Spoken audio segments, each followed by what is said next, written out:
साथियों, मैं पल्लवी तिवारी आप सभी का स्वागत करती हूँ आपके अपने हिंदी वाली चैनल पे। आशा करती हूँ कि आप सभी स्वस्थ एवं मस्त होंगे। तो चलिए शुरू करते हैं आज का जनसत्ता संपादकीय। सुरक्षा कवच सशक्त बनाने की कोशिश। वर्ष 2026 से 27 के आम बजट में रक्षा क्षेत्र को बड़ी सौगात मिली है। इस क्षेत्र के लिए 7.8 लाख करोड़ रुपए का आवंटन किया गया है, जो पिछले वर्ष की तुलना में करीब 15% अधिक है। पिछले वर्ष रक्षा क्षेत्र के लिए 6.81 लाख करोड़ रुपए का आवंटन किया गया था। पिछले कुछ वर्षों में संभवतः यह पहला अवसर है जब रक्षा क्षेत्र के लिए आवंटन में इतनी बड़ी वृद्धि की गई है। इस बजट की खास बात यह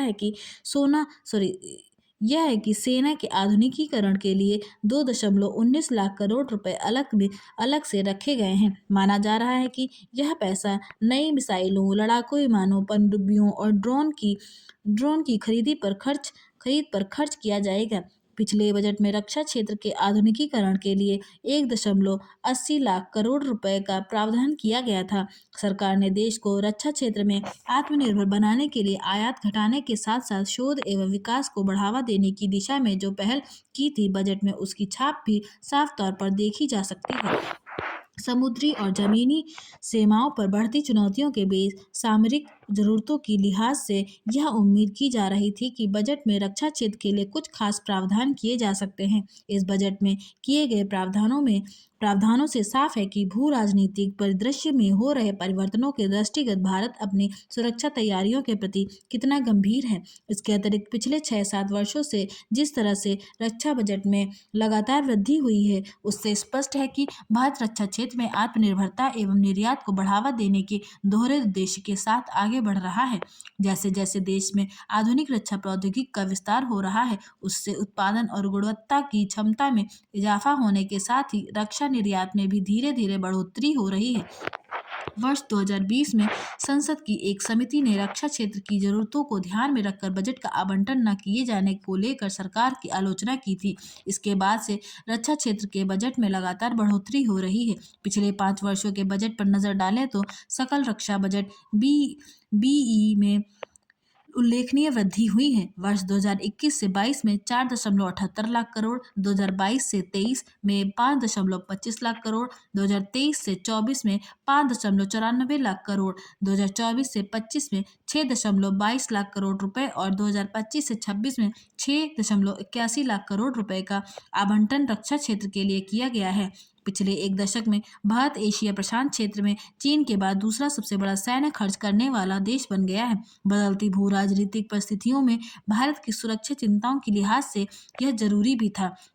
गौरतलब है कि चीन लगातार अपनी सेनाओं का आधुनिकीकरण कर रहा है। वह रोबोट सेना और मानव रहित वाहन जैसे विकल्पों को अपना रहा है। अमेरिका के बाद चीन दूसरा ऐसा देश है जो रक्षा क्षेत्र पर सबसे ज्यादा खर्च करता है। उसने वर्ष 2025 से 26 के बजट में रक्षा क्षेत्र में 7.2% का इजाफा कर 1.81 ट्रिलियन युआन, करीब 249 बिलियन डॉलर का आवंटन किया था, जो भारत के रक्षा बजट से 4 गुना अधिक है। इस मामले में चीन के बाद रूस का स्थान है। भारत रक्षा क्षेत्र में खर्च के मामले में दुनिया का चौथा बड़ा देश बन गया है और अपनी तीनों सेनाओं के आधुनिकीकरण की दिशा में प्रयासरत है। ऐसे में रक्षा मंत्रालय के लिए पर्याप्त बजट की मांग उठ रही थी। अभी भारत अपनी जीडीपी का लगभग 2% रक्षा क्षेत्र में खर्च करता है, जबकि विशेषज्ञों का मानना है कि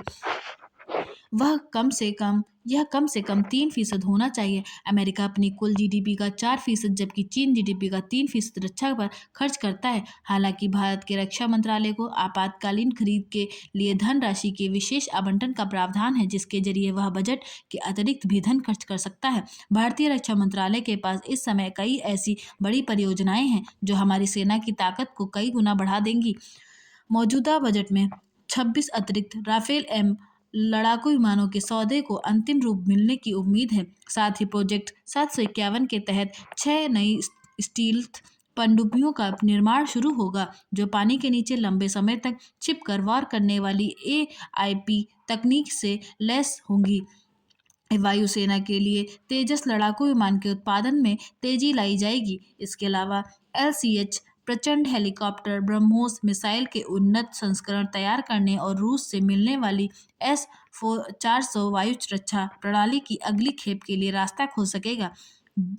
डोकलाम विवाद और ऑपरेशन सिंदूर के बाद चीन तथा पाकिस्तान के मोर्चे पर भारत को और ज्यादा सतर्क एवं सशक्त होने की जरूरत है। इसके अलावा भारत को आंतरिक सुरक्षा चुनौतियों से निपटने के लिए भी प्रभावी रणनीतिक प्रयास करने होंगे।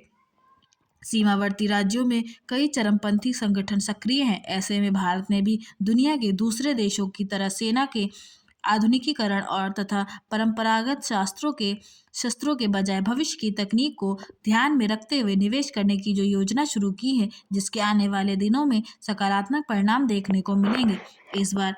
इस बार के आम बजट में सीमावर्ती इलाकों में ढांचागत सुधार पर भी ध्यान केंद्रित किया गया है। इसके लिए सीमा सड़क संगठन BRO को 7,000 करोड़ रुपए से अधिक आवंटित किए गए हैं, जो पिछले वर्ष की तुलना में कहीं अधिक हैं। भारत चीन के साथ 3,000 से अधिक किलोमीटर सीमा साझा करता है। ये सीमा जम्मू कश्मीर, हिमाचल प्रदेश, उत्तराखंड, सिक्किम और अरुणाचल प्रदेश से होकर गुजरती है। ऐसे में BRO की ओर से यहाँ कई तरह के निर्माण कार्यों की योजना बनाई गई है। खासतौर से लद्दाख में न्योमा एयर फील्ड का विकास, अंडमान निकोबार द्वीप में स्थायी पुल संपर्क, हिमाचल प्रदेश में शिकुला सुरंग और अरुणाचल प्रदेश में निचिफू सुरंग सहित अन्य परियोजनाओं को विकसित किए जाने की योजना है। ये परियोजनाएं सामरिक दृष्टि से विशेष महत्व रखती हैं। बजट में बड़ी धनराशि का आवंटन किए जाने से BRO को इन परियोजनाओं को पूरा करने में मदद मिलेगी। सेना के आधुनिकीकरण के लिए रक्षा खरीद में 75% से ज़्यादा सामान भारतीय कंपनियों से लेने की नीति को आगे बढ़ाया जा रहा है, जिससे घरेलू रक्षा उद्योग को मजबूती मिलेगी और आयात पर निर्भरता भी कम होगी। एक समय हम अपनी सुरक्षा के लिए दूसरे देशों पर निर्भर थे, लेकिन आज भारत दुनिया के कई देशों को हथियार बेच रहा है। कुल मिलाकर कहा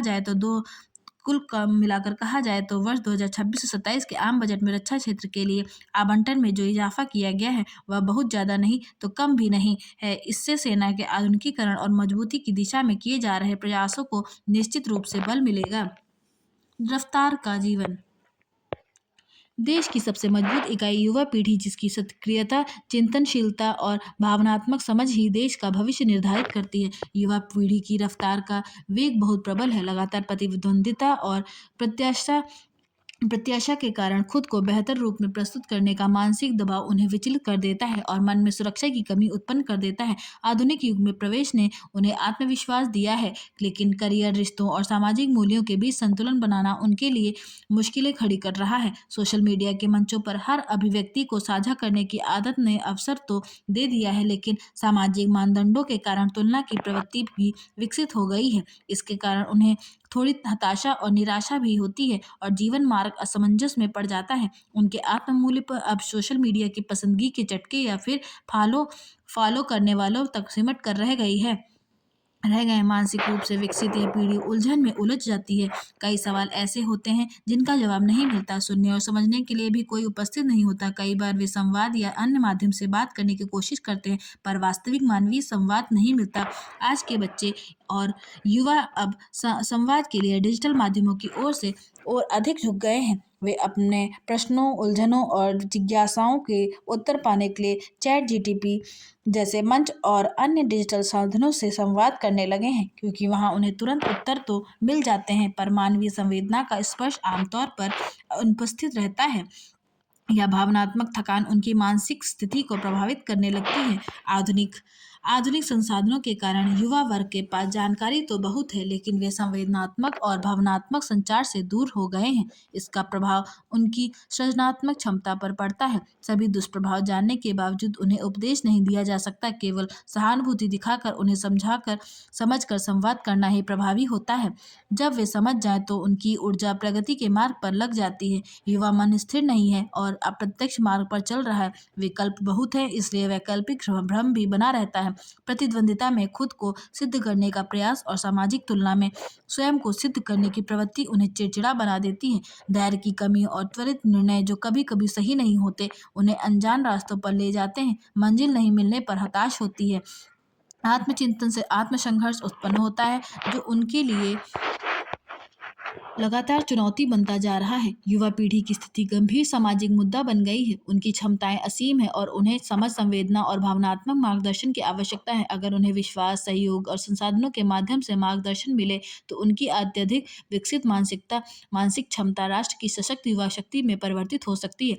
डिजिटल माध्यमों में व्यस्त रहना, रात में देर तक जागना, सुबह देर से उठना या अंतर्राष्ट्रीय कंपनियों में काम करने के बाद रात में जागकर दिन में सोना, इन सब का प्रभाव उनकी दिनचर्या पर पड़ता है। इसलिए युवाओं को चाहिए कि वे अपनी दिनचर्या में संतुलन बनाएं। उन्हें देरी और संयम से पारिवारिक मूल्य और अपने शारीरिक व मानसिक स्वास्थ्य की चिंता के प्रति जागरूक करना बहुत आवश्यक है। वर्तमान में युवा अंधाधुंध भाग रहे हैं और कभी-कभी अपनी योग्यता का सही दिशा में उपयोग नहीं कर पाते। ऐसा नहीं है कि उनमें क्षमता नहीं है, बहुत अधिक योग्य होने के बावजूद उनका मस्तिष्क कभी-कभी गलत दिशा में सक्रिय हो जाता है। मस्तिष्क जितना अधिक सक्रिय होता है, उसे उतनी ही अधिक मानसिक खुराक की आवश्यकता होती है। इसे वे रचनात्मक चीज़ों की ओर मोड़कर नया आकार देने का प्रयास कर सकते हैं। अगर युवा अपने समय और ऊर्जा का सही प्रयोग करें तो उनकी क्षमता न केवल व्यक्तिगत विकास बल्कि समाज और राष्ट्र की प्रगति में भी योगदान दे सकती है। पहले के समय में उपवास केवल शरीर को विष रहित करने का साधन नहीं था, बल्कि इसे आध्यात्मिक दृष्टि से भी देखा जाता था। यह शरीर और मन दोनों को संतुलित रखने का तरीका था। आजकल के युवा न तो आध्यात्मिकता को अपनाते हैं और ना ही उन्हें पूजा पाठ और संस्कारों का अनुभव मिल रहा है। आधुनिक दिखावे या आधुनिक जीवन शैली के कारण वे अपने मूल जड़ों से दूर हो गए हैं। ऋषि मुनियों के देश में जहाँ ध्यान और योग के माध्यम से स्वयं को स्वस्थ रखा जाता था, आजकल युवा कृत्रिम औषधियों और पोषण साधनों से शरीर बनाने की कोशिश कर रहे हैं। यह उन्हें प्राकृतिक जीवन शैली और प्राकृतिक साधनों से दूर कर रहा है। प्राकृतिक चीजों से दूरी उनके तन मन के लिए हानिकारक है। ऐसे में उनकी शारीरिक और मानसिक स्वास्थ्य की वास्तविक देखभाल नहीं हो पा रही है और उनकी जीवन शैली असंतुलित होती जा रही है। दूसरी ओर आज की युवतियां अपने शारीरिक सौंदर्य के लिए तरह तरह की औषधियां और साज सज्जा संबंधी पदार्थों का उपयोग कर रही हैं। इसके कारण त्वचा संबंधी रोग, गर्भाशय का कैंसर और अन्य प्रकार की बीमारियां बढ़ रही हैं। युवा शरीर बनाने के लिए कृत्रिम तरीके और प्रोटीन युक्त औषधियां लेते हैं, जिससे उनके शरीर पर दुष्प्रभाव पड़ता है। सुंदर दिखने की चाह उन्हें कभी कभी किसी भी मार्ग पर चलने के लिए प्रेरित कर देती है, जो उनके स्वास्थ्य और जीवन के लिए हानिकारक हो सकता है।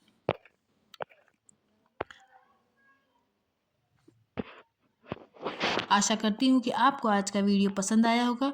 ऐसी वीडियोस को सुनने व पढ़ने के लिए हमारे चैनल को लाइक, शेयर एंड सब्सक्राइब जरूर करें। धन्यवाद।